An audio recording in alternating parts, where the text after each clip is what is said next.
السلام علیکم ورحمۃ اللہ وبرکاتہ۔ کیا کتا پالنا جائز ہے یا ناجائز ہے؟ ایک مسئلہ تو یہ ہے، اور دوسرا مسئلہ یہ ہے کتے کا لعاب یعنی اس کا تھوک وہ پاک ہے یا ناپاک ہے۔ تو پہلا مسئلہ دیکھ لیتے ہیں۔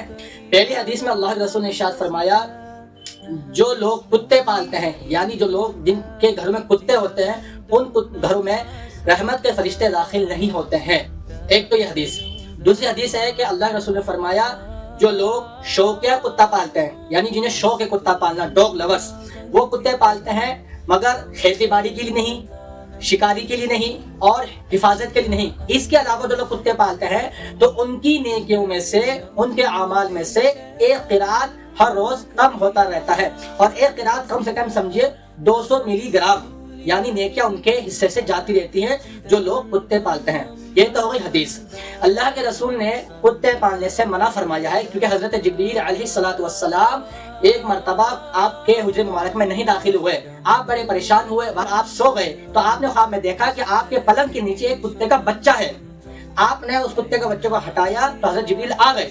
آپ نے کہا، اے جبریل تم کیوں نہیں آئے؟ حضرت جبریل نے کہا، اللہ کے رسول ہمیں اللہ تعالیٰ کی طرف سے منع ہے ان گھروں میں داخل ہونے کے لیے جن گھروں میں کتے ہیں۔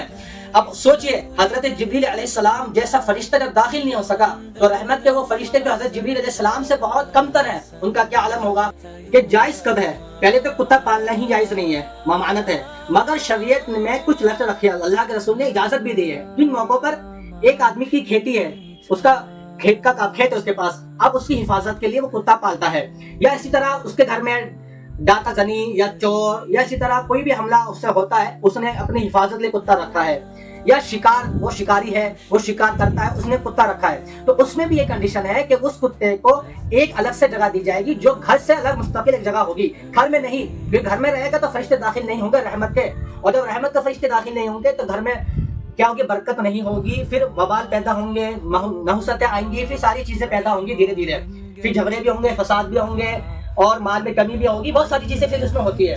تو ایسی کنڈیشن میں کیا کرے گا؟ کتے کا ایک الگ سی جگہ بنائی جائے گی تاکہ بس کتا وہیں رہے گا۔ تو یہ حکم ہے پالنے کا، اگر ہے تو اس کی یہ کنڈیشن ہے۔ اب آ جائیے کتے کا تھوک۔ اس کتے کا تھوک ناپاک ہے، اسی طرح اس کا پسینہ بھی ناپاک ہے۔ اگر کتے کا تھوک کسی کے کپڑے پہ لگ گیا تو وہ کپڑا ناپاک ہو جائے گا، یا برتن میں اس نے منہ ڈال دیا تو وہ بھی ناپاک ہو جائے گا۔ کم سے کم اس کو 3 مرتبہ دھویا جائے گا، اس طریقے سے کہ ہر مرتبہ پانی سوکھ جائے اور پھر وہ پاک ہوگا۔ اور بعض جگہ مستحب طریقہ یہ ہے کہ 7 مرتبہ دھویا جائے گا اس برتن کو۔